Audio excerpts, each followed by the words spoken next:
All Odisha जोग therapist association और प्रज्ञा आक्यूप्रेशर treatment and training centre आनुकूल्य आमर पंचायत राज विद्यालय कानपुर ढेंकानाल ठारे गोटे वन डे सेमिनार प्रोग्राम हो जाइए। आम सहित अच्छा आमर मुख्य अतिथि योगगुरु सर सर आपन को आमर बीएमसी टीवी तरफ स्वागत।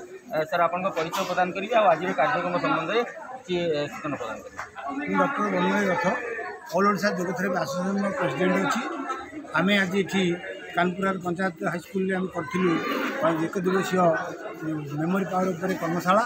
तेणु ये प्रधान शिक्षक और आमर जो अच्छा आमर डॉक्टर हाईस्कल अश्विन कुमार पति सी ठीक ढंग से आयोजन करते।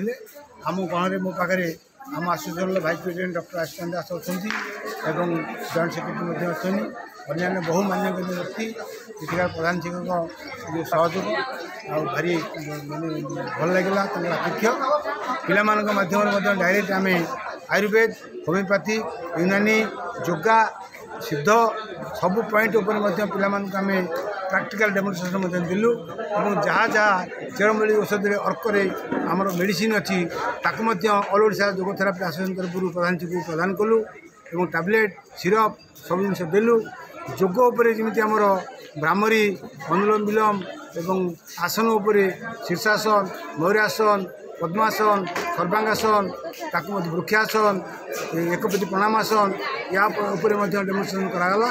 पिला तरफ बहुत मिलला आमको माने सहयोग मिलला पिला ए विद्यालय ठीक ढंग से एत बड़ सेमिनार करके समस्त एक्जिट कर बहुत आम सीडीएम आसते डॉक्टर मैंने आसते से डाइट न्यूट्रिशन बहुमूल्य मतामत देले आम तेणु आम आशा रखुचु आपण माध्यम ऑल ओडिशा लेवल सबुठी वार्ता पहुँचू जे योग टीचर योग थेरापिस्ट ये अलग योग टीचर होती केवल एमबीबीएस कि योग थेरापिस्ट होती स्पेशलिस्ट आम पाखे बॉडी मास इंडेक्स चार्ट अच्छी आमर वेट मेसीन आपंकर ब्लड प्रेशर मेसीन आमर ब्लड सुगर मेसीन सबू जिन आम पाखे रखला आम पिलार बा रोगीर सबू डाटा नहीं आम ट्रिटमेंट दो।